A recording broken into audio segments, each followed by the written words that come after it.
Hello everybody, my name is Tobisatsu, and today I'll be reviewing Venom: The Last Dance. I personally enjoyed the first two Venom films. They aren't anything special, honestly they're pretty mediocre, but for quick turn-off-your-brain popcorn flick fun, they do the job. The performance from Tom Hardy makes these films. Without him, these just wouldn't work. I was expecting a fairly bombastic final entry to this trilogy, with Let There Be Carnage having a huge stylistic and overall vibe jump from the first. When I saw the trailers for this, though, I was shocked at how minimal it seemed. Noel being the standout thing of interest, with the overall plot past that seeming fairly basic. Not saying that it couldn't work, but it didn't feel like a finale of a trilogy, especially one with the success Sony has been trying to chase with their SSU films. So, how'd it turn out?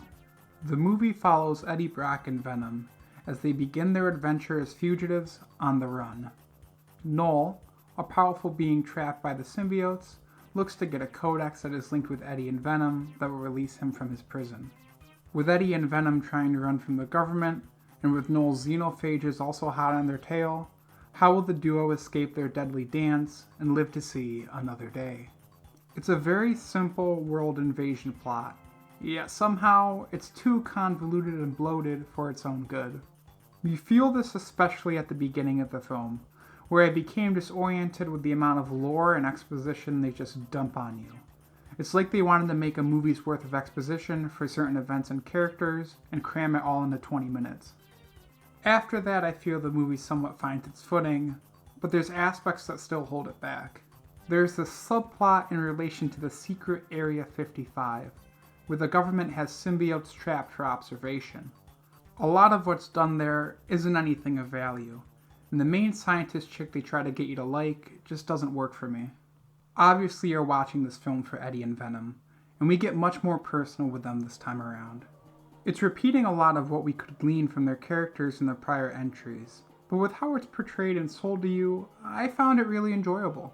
Tom Hardy once again kills it, showing why he makes these films even remotely worthwhile.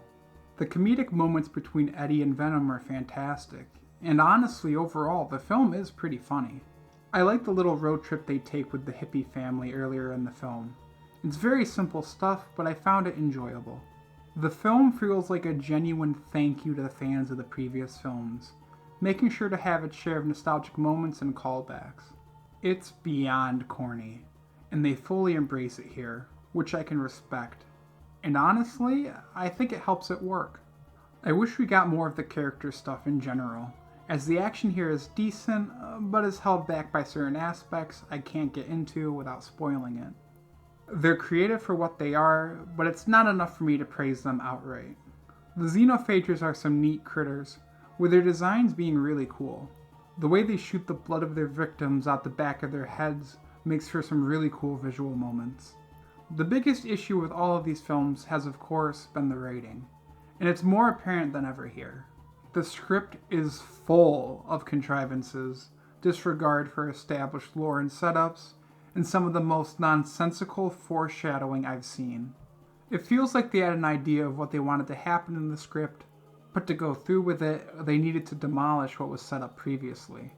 The codex Eddie and Venom carry is activated when Venom fully suits up, so obviously they'd want to avoid suiting up at all costs, right?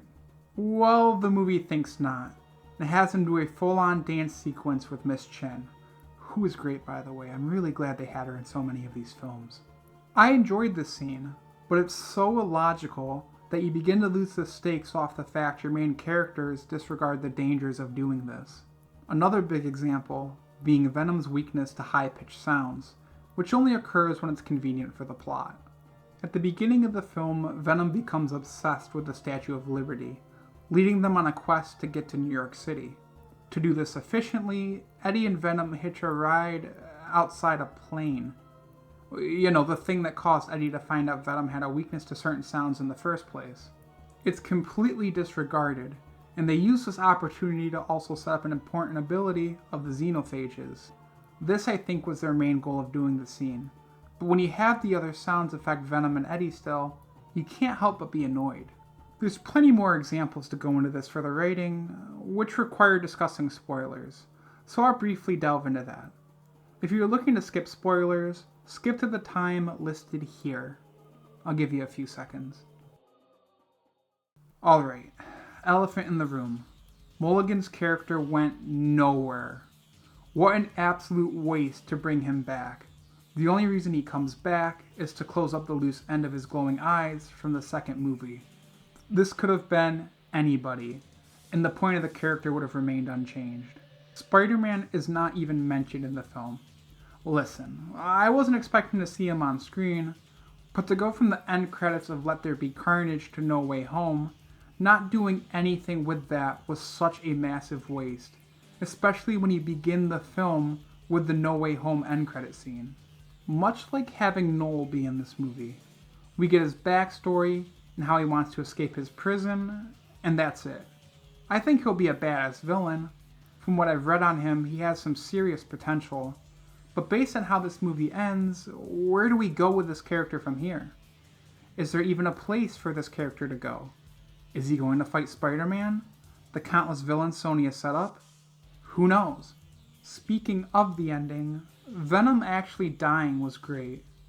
These Xeno things are literally unbeatable under normal fighting circumstances, so having one of the two die was the right move. Even though they needed to set up this whack-ass acid machine to kill the xenophages along with Venom. Why do they have this on a military base? Hell if I know. Do these machines exist? Based on a few minutes of Googling, I don't believe so. Past that though, I thought the ending was solid. I expected them to pussy out on not killing one of them, so fair enough. I really don't have much more to say about Venom 3. If you're a fan of the prior films, you'll like this. Besides that, if you have a mild interest, you're better to wait for this to get to streaming. It's fine enough fun, it's what I expected walking into it, so I'm content. But I don't think for most people it's worth the admission price. Based on my first impressions, I give Venom: The Last Dance a 6 out of 10.